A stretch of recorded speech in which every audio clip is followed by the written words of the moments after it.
you very much. With that, happy to answer questions. What have the responses been from tech companies like Meta, Snapchat, and TikTok? And also, what ramifications are there if these companies don't end up taking down these images within 48 hours?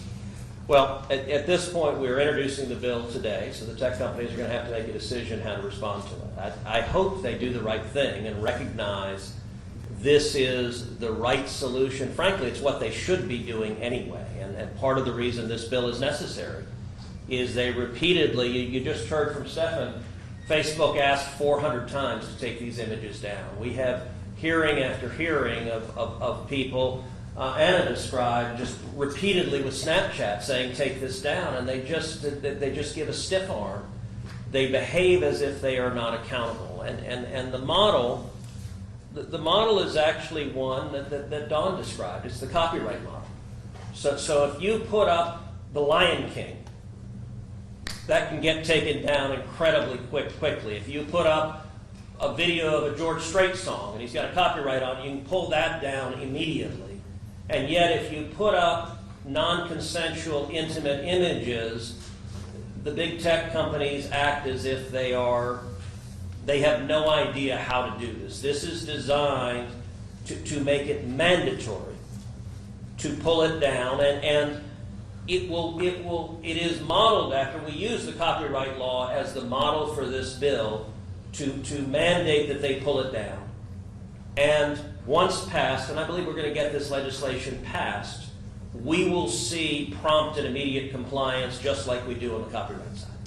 Are there consequences for the social media companies if they don't comply within 48 hours? What's the consequence? There are consequences. Brad, what are the specific consequences? FTC.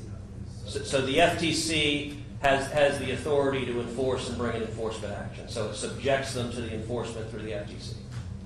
And the person posting it also has criminal liability of up to 2 or 3 years in jail, 3 years if it's a minor, 2 years if it's an adult. Can you expand a bit on the gaps in this bill for the other bills? Well, there are two things in particular that are new about this bill that are not encompassed in the other bills that have been introduced. One is that this bill addresses AI and deepfakes. The other bills that have been introduced address intimate images that are real images that are placed non-consensually online, and that is an abuse of privacy, and this bill covers that. So if it is a real image that is involuntarily published, this bill penalizes that as well.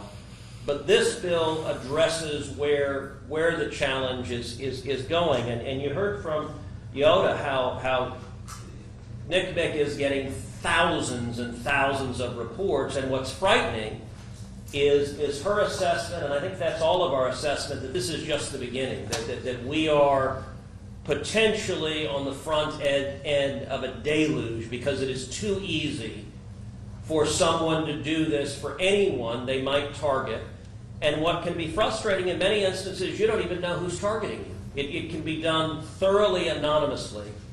And so this bill, number one, fills the hole of deepfake AI technology, which the other bills do not address. And then number two, the title of the bill, and it may be the most important piece of it, is the mandate that big tech take it down. None of the other bills have that requirement. And as long as those images are out there, the victim continues to be harmed over and over and over again until you pull it down so that they can't be shared anymore. Yeah? Is there any concern about taking the images down, not preserving evidence, or going after the person who posted it? Well, no, it doesn't require that big tech destroy the images, simply that it not be published to the world. So there's still full ability, and indeed there are exceptions within the bill for preserving an image. For example, to let someone know, hey, this image is up there of you. There are exceptions where it's not exploitative. If someone has an image, you certainly want to know and want someone to let you know. There's also exceptions for reporting to law enforcement. So if a mom has an image and wants to give it to the police or the district attorney to say, somebody posted this, please go prosecute it, that is not criminalized because that's a good faith effort to stop the violation. Yes? Senator, are you thinking about how to prevent users from actually creating these deepfakes? because taking it down seems like the act has already been done and it's up there, but have you been thinking about ways to legislate around preventing it from actually happening? So the way this bill focuses on prevention is through the criminal penalties. That criminal penalties of up to 2 years if it's an image of an adult, up to 3 years if it's an image of a child. That, I believe, will be a very significant deterrence. And will it be perfect? Will there still be people who commit offenses? In all likelihood, unfortunately, but I think the power of real criminal penalties is that it's going to ratchet up the cost for people doing it. And I think the question you're raising is an important one. And look, when it comes to big tech platforms, for example, you heard from the other witnesses here how the platforms put these apps up that make it easy to create these images. I think there's a lot to be done urging platforms don't make these apps widely available when their only use is to create this kind of abuse. And I don't know if anyone wants to chime in on any of these questions, but all right, let's do one last question then. Yes.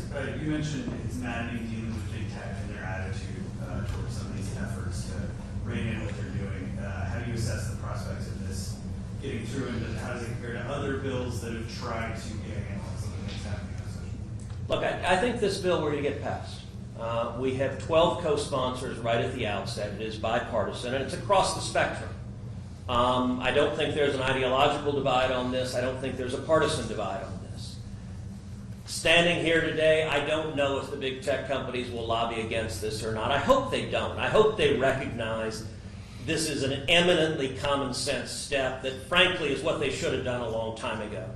And the marginal additional profit they get from circulating this garbage, I hope they're willing to look the other way. So it would be disappointing if the tech companies come in against this. This bill is also designed to be in the Commerce Committee. I'm the ranking member on Commerce. I very much hope we have a markup in the Commerce Committee soon. I'm going to be pressing the chairman of the committee, Maria Cantwell, to schedule a markup. This ought to be a bill that would pass. My suspicion is when we have a markup, I expect that it will pass unanimously in committee. I don't know that. We don't have those votes locked down. But I'm not aware of any opposition from members on either side of the dais. And then the question is, can we get it moved on the floor? My hope is to get it passed, and I'd like to get it passed this year. That's what I'm going to be pressing to do. It will depend on if there are any senators who object. As I stand here today, I don't know of any senators who object, and I hope they don't. I mean, we tried to spend real time drafting this in a way that it is narrowly targeted to the harm. So it doesn't have, it's not overbroad, it doesn't encompass conduct outside of what we're seeking to prevent. And look, this bill is really designed to provide help, needed help to moms, to kids, to the victims of these egregious invasions of privacy and these egregious violations. And I just want to say I want to thank everyone for joining us today, and I want to thank in particular Dorota and Anna, and especially Elston. I have teenage daughters, and I know this is standing in an array of TV cameras is not an easy thing to do. You did a fantastic job, by the way. And so thank you for your courage, and thank you for everyone for being here.